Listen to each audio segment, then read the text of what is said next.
बहुत बहुत धन्यवाद सर आपका। Good morning students. जैसा कि आज का जो हमारा उप विषय रहेगा वो है आरोह, जो आरोह भाग 2 है। इससे जो आपके पाठ्यक्रम में 5वीं कविता है, गजानन माधव मुक्ति बोध के द्वारा जो रचित कविता है सहज स्वीकारा है। इस कविता का अध्ययन करेंगे, ठीक है भाई। सहज स्वीकारा है। तो सर्वप्रथम जो हम जानेंगे वो गजानन माधव मुक्ति बोध के संदर्भ में जानेंगे, उनका जीवन वृत्तांत जानेंगे गजानन माधव मुक्ति बोध का। सर्वप्रथम आपको एक बात बता देता हूं, जो गजानन माधव मुक्ति बोध है ना, ये मुक्ति बोध जी मार्क्सवादी विचारधारा के कवि रहे हैं। मार्क्सवादी विचारधारा के कवि। और ये मार्क्सवादी विचारधारा क्या है? मार्क्सवादी विचारधारा यानी कि पूंजीपति वर्ग के द्वारा जो गरीब वर्ग है, जो शोषित वर्ग है, उसका पालन पोषण करना, ठीक है। और मार्क्सवादी विचारधारा हो गई कि उस चीज का विरोध करना कि पूंजीपतियों के द्वारा एक आम व्यक्ति का पालन पोषण न किया जाए, ठीक है, उस चीज का विरोध करना। ये जो विचारधारा है सबसे ज्यादा ये पाश्चात्य देशों में चली। जो मार्क्सवादी विचारधारा है ना, मार्क्सवादी विचारधारा, इस विचारधारा से गांधी जी भी प्रभावित हुए थे, ठीक है। ये जो विचारधारा है सबसे ज्यादा ये मार्क्सवादी विचारधारा ये पाश्चात्य देशों से इसकी शुरुआत मानी जाती है। जो एक अमीर व्यक्ति है, वो अमीर व्यक्ति गरीब का किस प्रकार से शोषण करता है, उस चीज का विरोध इसके अंदर आता है, ठीक है। तो कवि गजानन माधव मुक्ति बोध जी भी इस विचारधारा से काफी प्रभावित हुए, ठीक है। सर्वप्रथम तो आप ये लिखोगे कि अगर गजानन माधव मुक्ति बोध के विषय में आपसे कोई पूछे तो आप क्या बताओगे? गजानन माधव मुक्ति बोध जी कौन सी विचारधारा के कवि रहे हैं? मार्क्सवादी विचारधारा के कवि, ठीक है भाई। अब जो इनका जीवन वृत्तांत है, इनका जन्म 13 नवंबर सन 1917 में मध्य प्रदेश के अंदर इनका जन्म हुआ, यानी कि मध्य प्रदेश में ग्वालियर नामक जगह पर जो मुक्ति बोध जी का जन्म हुआ, ठीक है भाई। रचनाएं जो इनकी है, चांद का मुंह टेढ़ा है, बुरी बुरी खाक धूल, एक कविता संग्रह है। और इस कविता संग्रह से ही हमारे पाठ्यक्रम में जो पंक्तियां आई हैं, सहज स्वीकारा है, वो किस कविता का अंश है? वो है बुरी बुरी खाक धूल। इस कविता से वो पंक्तियां ली गई, समझ आई? तो काट का सपना विपात्र, सतह से उठता आदमी, कामायनी एक पुनर्विचार, नई कविता का आत्म संघर्ष, नए साहित्य का सौंदर्य शास्त्र,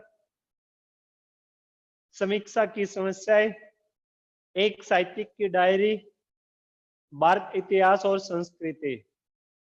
इस महान साहित्यकार का जो निधन है 11 सितंबर सन 1964 में नई दिल्ली के अंदर इस महान साहित्यकार का निधन हुआ था, ठीक है भाई। जैसा कि इन्होंने बताया है, हमारी हार का बदला चुकाने आएगा संकल्प धर्मा चेतना का रक्त प्लावित स्वर, हमारे हृदय का गुप्त श्रवणाक्षर प्रकट होकर विकट हो जाएगा। हार का बदला चुकाने वाले संकल्प धर्मा कवि मुक्ति बोध का पूरा जीवन संघर्ष में व्यतीत हुआ है। पूरा का पूरा जीवन इन्होंने अपना किसमें व्यतीत किया है? संघर्षों में व्यतीत किया है। उन्होंने 20 वर्ष की छोटी उम्र में बड़नगर मिडिल स्कूल में मास्टरी की। तत्पश्चात सुजालपुर, उज्जैन, कोलकाता, इंदौर, मुंबई, बंगलोर, बनारस, जबलपुर आदि स्थानों पर मास्टरी से पत्रकारिता तक का काम किया, कुछ समय तक पाठ्य पुस्तकें भी लिखी। छायावादी और स्वच्छंदतावादी कविता के बाद जब नई कविता आई तो मुक्तिबोध उसके अगवा कवियों में से एक थे। अगर आप एक चीज का और स्पष्टीकरण कर देते हैं, इधर भारत में, इधर एशियाई देशों में तो मार्क्सवादी को किसके नाम से जाना जाता है? छायावादी के नाम से। और पाश्चात्य देशों में इस विचारधारा को किस नाम से जाना जाता है? पाश्चात्य देशों में इस विचारधारा को जाना जाता है मार्क्सवादी के नाम से, और इधर यूरोपीय देशों में इसे किस नाम से जाना जाता है? छायावाद के नाम से। मैंने आपको पहले बताया ना, जो ये काल है ना इंडिका, यानी कि आधुनिक काल, हिंदी साहित्य 4 भागों में विभाजित है, ये आपको पता ही है। आदिकाल, भक्ति काल, रीति काल और आधुनिक काल। अगर आधुनिक काल को विभाजित कर दिया जाए तो आधुनिक काल 6 भागों में विभाजित हो जाता है। सर्वप्रथम भारतेंदु युग। भारतेंदु युग, कवि भारतेंदु जी हुए, अंधेर नगरी चौपट राजा, टकेसर के भाव टकेसर खाजा।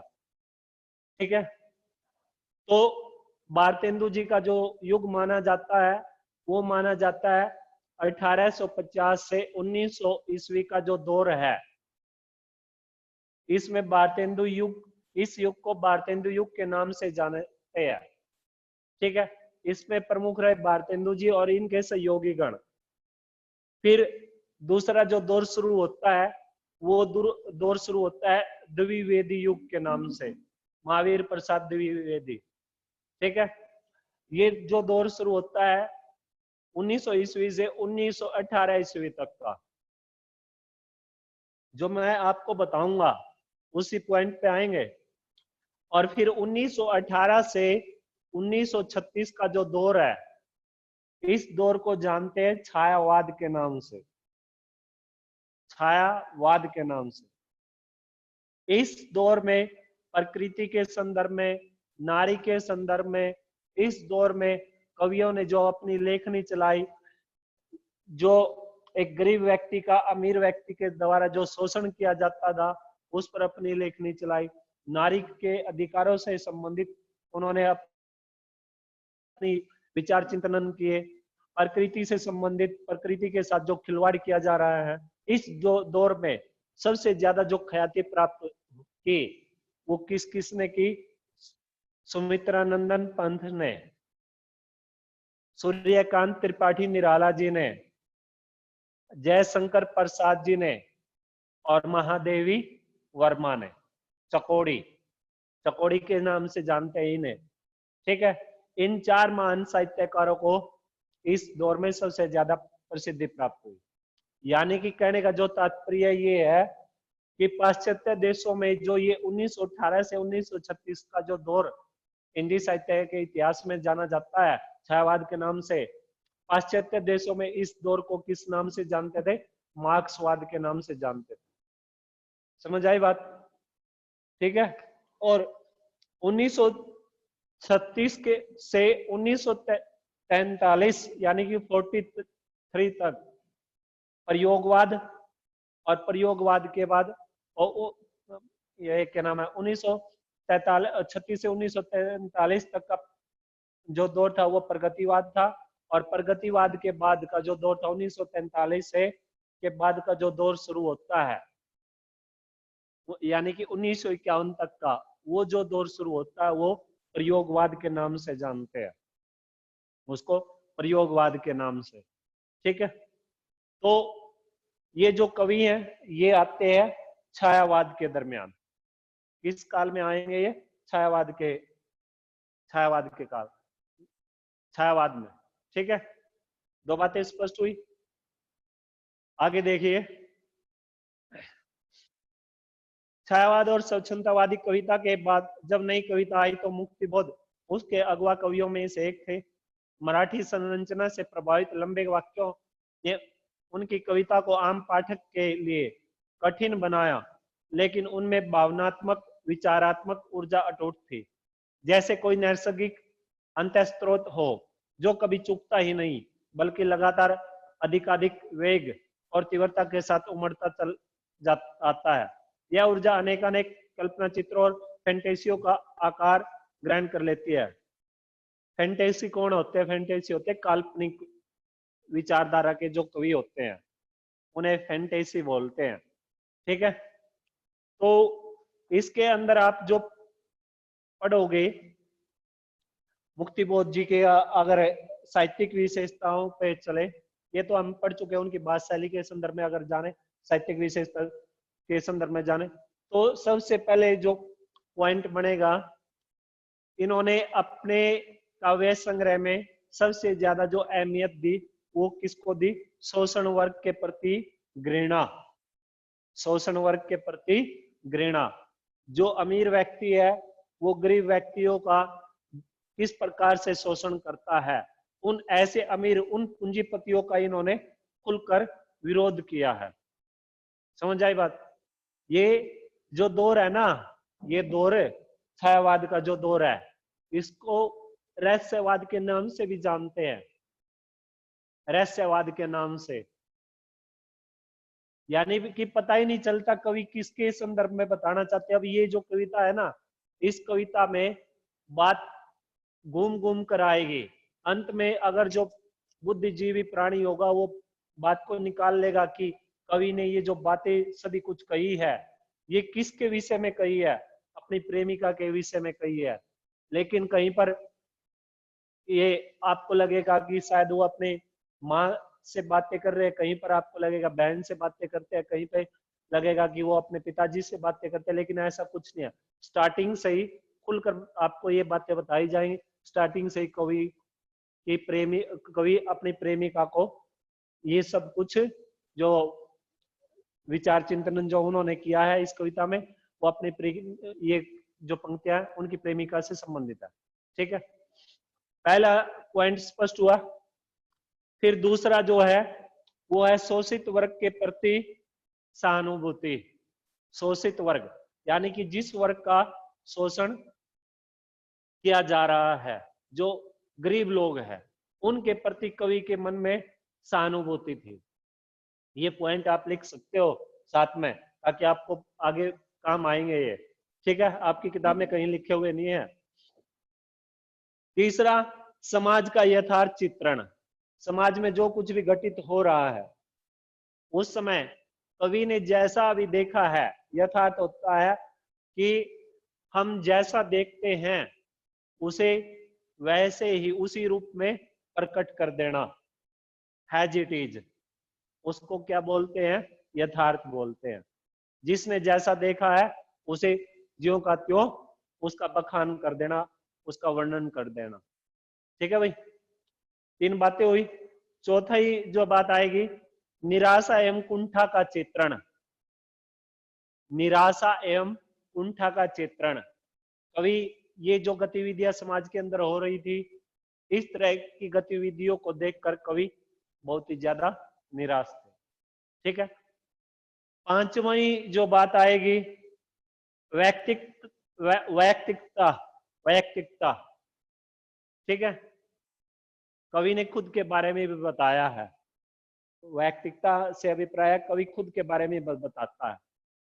फिर 6ठी जो बात आएगी, वर्गहीन समाज का चित्रण। वर्गहीन समाज का चित्रण, छंदों का प्रयोग। ठीक है, छंदों का प्रयोग। और फिर जो इनकी बात शैली है, इनकी बात शैली आपके जो पाठ्यक्रम में ये जो कविता है, इस कविता में खड़ी बोली का प्रयोग हुआ है। कौन सी बोली का प्रयोग है? खड़ी बोली का।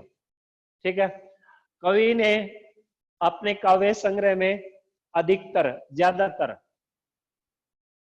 रूपक अलंकार का प्रयोग किया है। सर्वमैत्री अलंकारों का प्रयोग है, लेकिन रूपक अलंकार का अधिकतर कवि ने प्रयोग किया है। ठीक है, अतिशयोक्ति का भी अधिकतर प्रयोग किया कवि ने। बढ़ा चढ़ा के वो बात को स्पष्टीकरण कर रहे हैं। अब जो कहानी शुरू होती है, यानी कि जो इसका सारांश शुरू होता है, वो सुन लीजिएगा आप। ठीक है भाई, अगला पेज निकाल ले, जो कविता है ना, कविता निकाल लीजिएगा, सहज स्वीकारा है।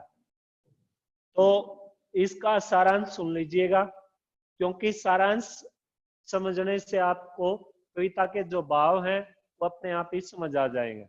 ठीक है, देखिए कवि सबसे पहले तो कवि ने अपने निजी अनुभव पर, ये जो कविता है ना, ये जो कविता है, ये कविता कवि के निजी अनुभव पर आधारित है। सबसे पहले तो ये जो सहज स्वीकारा है, इसमें कवि ने खुद के जो अनुभव उन्हें प्राप्त हुए हैं उन पर आधारित है। यानी कि आप जो पॉइंट लिखोगे वो क्या बनाओगे कि कवि के निजी अनुभव पर आधारित कविता है। ठीक है, और कवि अपनी प्रेरणा के स्रोत को अज्ञात रखते हैं। कवि यानी कि कहने का तात्पर्य ये है इस कविता में कि एक तो ये कवि के निजी अनुभव पर आधारित है, दूसरी जो बात है कवि को जो प्रेरणा प्राप्त हुई है ना, कवि को जो प्रेरणा प्राप्त हुई है वो किस व्यक्ति से प्राप्त हुई है? मोहित से हुई, रोहित से हुई, अन्नू से हुई, तन्नू से हुई, किससे हुई है? यानी कि अन्नू, तन्नू, मोहित, रोहित से अभिप्राय है। कवि को जो ये प्रेरणा प्राप्त हुई है लिखने की, ये उनकी पत्नी से मिली, उन्हें अपनी प्रेमिका से मिली, उन्हें अपनी बहन से मिली, उन्हें अपने भाई से मिली, ठीक है, उन्हें अपने पिता से मिली। इस चीज को वो छिपा कर रखना चाहते हैं। यानी कि एक रहस्यवादी जो बात है उसे वो उस रहस्यवादी बात को ज्यों का त्यों रखना चाहते हैं। ठीक है, उसे जग जाहिर नहीं करना चाहते। अब इस कविता में कवि ने ये बताया है कि कवि को जीवन में जो कुछ भी उपलब्धियां, जो कुछ भी अचीवमेंट्स कवि को उसके जीवन में प्राप्त हुई हैं, ठीक है, और जो भी कमजोरियां कवि को जीवन में मिली हैं, यानी कि कवि के जीवन में जो सुख दुख आए हैं, कवि ने अपने जीवन में जो सुख दुख अनुभव किया है, प्राप्त किया है, झेले हैं, ठीक है, वो सभी की सभी किसकी देन है? वो सभी की सभी जो देन है कवि की प्रेमिका की देन। वो सारा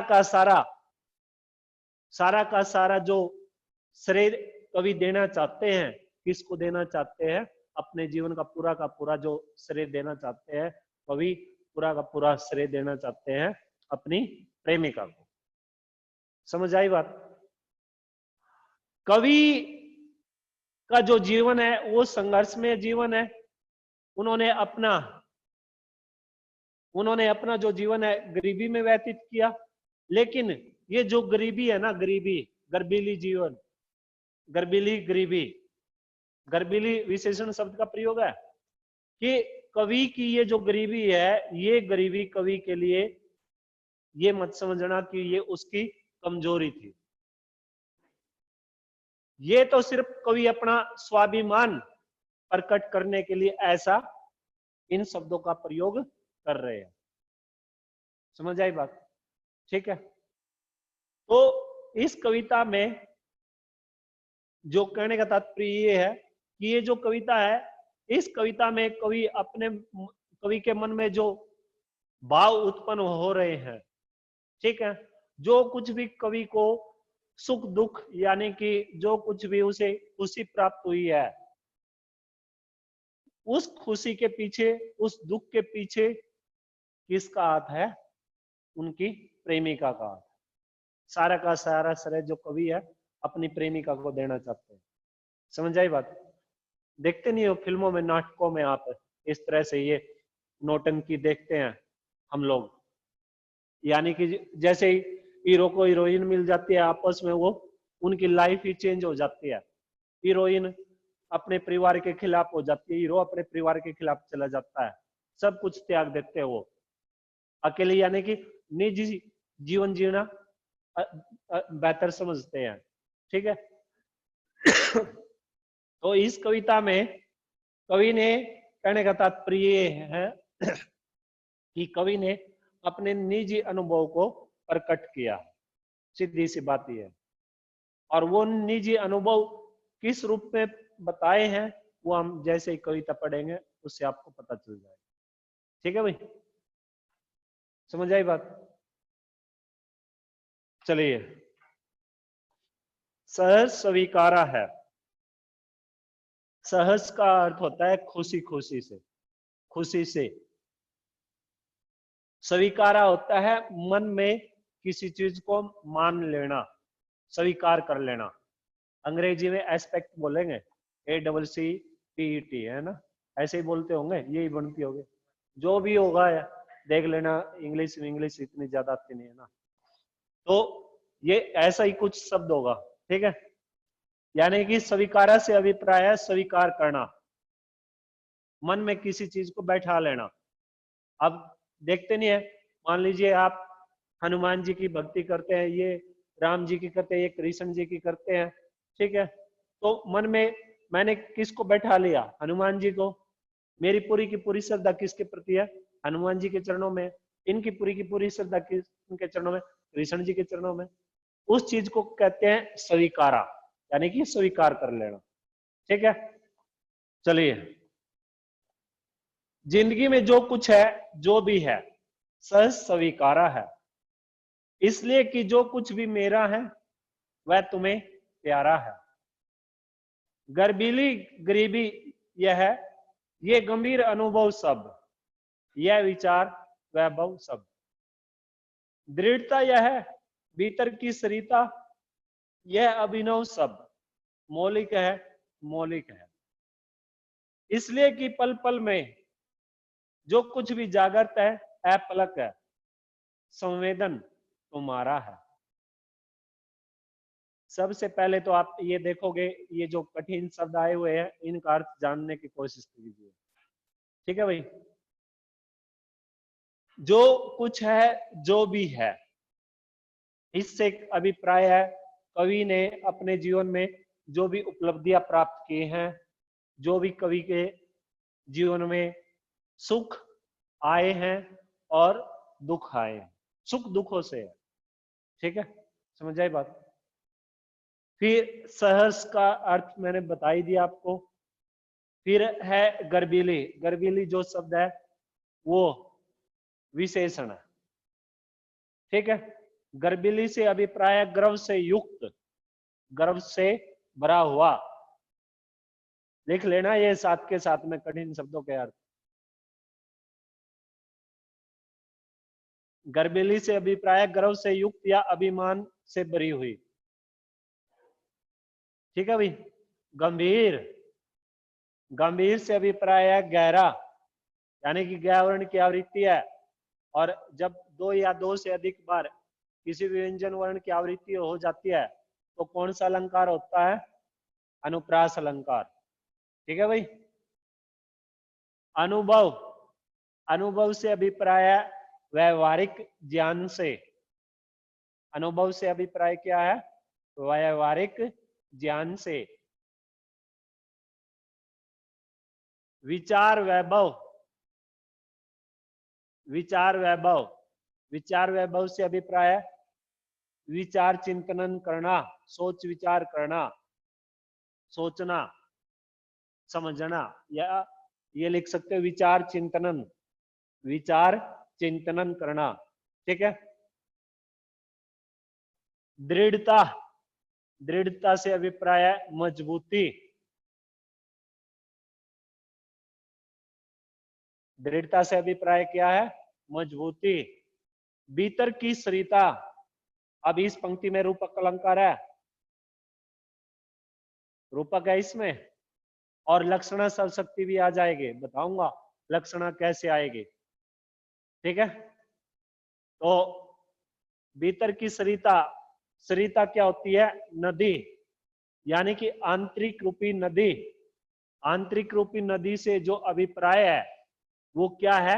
यहाँ पर भीतर की सरिता से जो अभिप्राय यथार्थ में अगर जाएंगे, बात का अगर स्पष्टीकरण किया जाए, बात का अगर स्पष्टीकरण किया जाए तो वो क्या बनेगा? मन में पैदा होने वाली जो भाव रूपी नदी है, मन के अंदर पैदा होने वाली जो भाव रूपी नदी है, भाव रूपी नदी, रूपी शब्द आ गया ना, रूपी शब्द आ गया तो समझ लीजिएगा रूपक अलंकार है। और कौन सी शब्दशक्ति होगी? लक्षणा। तीन शब्दशक्तियां होती है, लक्षणा, व्यंजना, अभिधा। लक्षणा किधर प्रयोग होती है? जब बात को विद एग्जाम्पल के क्लैरिफिकेशन किया जाए, यानी कि उसका स्पष्टीकरण किया जाए, बात का स्पष्टीकरण उदाहरण के साथ किया जाता है, ठीक है। और अभिधा में सीधे कोई एग्जाम्पल नहीं, कुछ नहीं, सीधे शब्दों में अर्थ निकल जाना। और जिस समय इन दोनों शक्तियों के माध्यम से किसी भी पंक्ति का अर्थ नहीं निकलता है तो उस समय कौन सी शब्दशक्ति का सहारा लिया जाता है? व्यंजना शब्दशक्ति का। एक दिन है ना, मुझे बताना, ये सभी कुछ लिखवाऊंगा आपको। कैसे लिखवाया जाएगा? ये पहचान ऐसे लिखवाई जाएगी।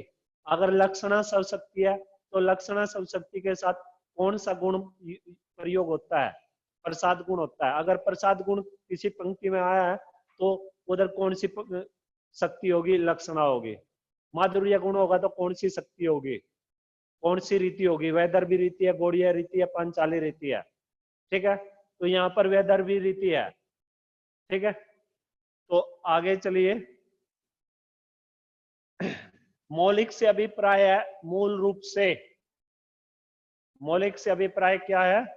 मूल रूप से।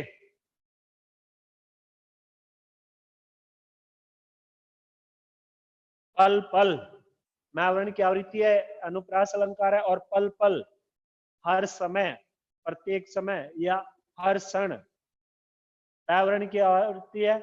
और एक शब्द दो बार है, पुनरावृत्ति हुई है, तो कौन सा अलंकार हो गया? पुनरुक्ति प्रकाश, पुनरुक्ति लिख लीजिए आप सीधा, पुनरुक्ति। कौन सा अलंकार हो गया? पुनरुक्ति, ठीक है भाई। आगे लिखिए, जागृत। जागृत का अर्थ होता है जागृत होना, यानी कि जीवित होना, सजीव। अपलक, अपलक का अर्थ होता है, अपलक का अर्थ देखिए, यानी कि निरंतर, लगातार। अपलक का अर्थ क्या हो गया? निरंतर, लगातार, निरंतर, लगातार, या अनुभूति भी, ठीक है, भावना या प्रेरणा। आगे चलिए, अपलक का अर्थ होता है निरंतर, भावना नहीं, अपलक का अर्थ है निरंतर, लगातार। आगे चलिए, संवेदन। संवेदन का अर्थ होता है अनुभूति। संवेदन का अर्थ क्या होता है? अनुभूति या भावना या प्रेरणा, ठीक है भाई।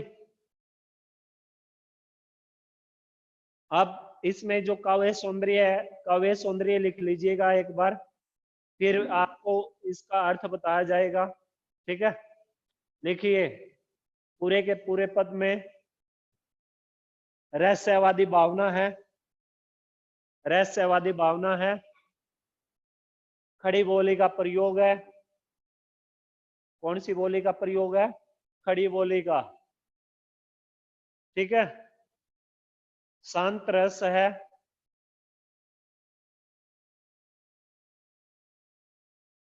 और बिंब योजना है। बिंब योजना, अलग अलग प्रकार के बिंब होते हैं, दृश्य बिंब, श्रव्य बिंब, चाक्षुक बिंब, ठीक है, और स्पर्श बिंब। स्पर्श बिंब यानी कि किसी को छूकर जो अनुभव प्राप्त होता है, ठीक है, उसको वहां पे स्पर्श बिंब होता है। अब देख लेना आप, इसके अंदर कौन सा बिंब आएगा इन पंक्तियों में। अगर नहीं आपको पता चलता है तो फिर मैं आपको बताऊंगा, ठीक है भाई। रूपक अलंकार का अधिक प्रयोग है, प्रसाद गुण है, स्वर मैत्री है। अब स्वर मैत्री कैसे होगी ये थोड़ा सा जानने की कोशिश करना। स्वर मैत्री, स्वर मैत्री कैसे है ताकि आपको पता चले। अब जैसे गर्भीली, गर्भीली, और फिर है, इससे अगला है गरीबी, इससे आगे क्या है, गरीबी। अब अंत में क्या आया है, इधर ई वर्ण है और इधर भी ई की मात्रा है और इधर भी ई की मात्रा है। ठीक है, इस तरह से अगर कोई भी स्वर है और वो अंत में इस प्रकार से मिलता है तो वहां पर क्या होती है, उसको स्वर मैत्री बोलते हैं। क्या बोलते हैं उसे, स्वर मैत्री। ये चीज समझ आई बात। चलिए अब व्याख्या देख लीजिएगा इसकी। लक्षण सर्वशक्ति लिख लीजिए, लिख चुके हो। जिंदगी में जो कुछ है, जो भी है, सहर्ष स्वीकारा है। कवि अपनी प्रेमिका को संबोधित करते हुए, क्योंकि हम स्टार्टिंग से हमें पता है कि कवि ने ये जो कुछ भी श्रेय दिया किसको दिया है, अपनी प्रेमिका को दिया है, हमें तो पता है। ठीक है, स्टार्टिंग से हम प्रेमिका शब्द का प्रयोग करके चलेंगे। ठीक है, जिंदगी में जो कुछ है, जो भी है, सहर्ष स्वीकारा है। कवि अपनी प्रेमिका को संबोधित करते हुए कहते हैं कि मैंने अपने जीवन में जो कुछ भी उपलब्धियां या कमजोरियां प्राप्त की हैं, उन सभी को हासिल कराने में, उन सभी को प्राप्त कराने में आपका ही महत्वपूर्ण योगदान है। और उन सभी को मैंने क्या किया है, सहर्ष स्वीकारा है। हंसते हंसते मैंने उन सभी को स्वीकार किया है। कौन कहता है ये बातें, कवि अपनी प्रेमिका को संबोधित करते हुए। समझ आई बात। ठीक है, जो उपलब्धियां हैं, उपलब्धियों से अभिप्राय है सुखों से, और कमजोरियों से अभिप्राय है किससे, दुखों से। प्रतीकात्मकता है।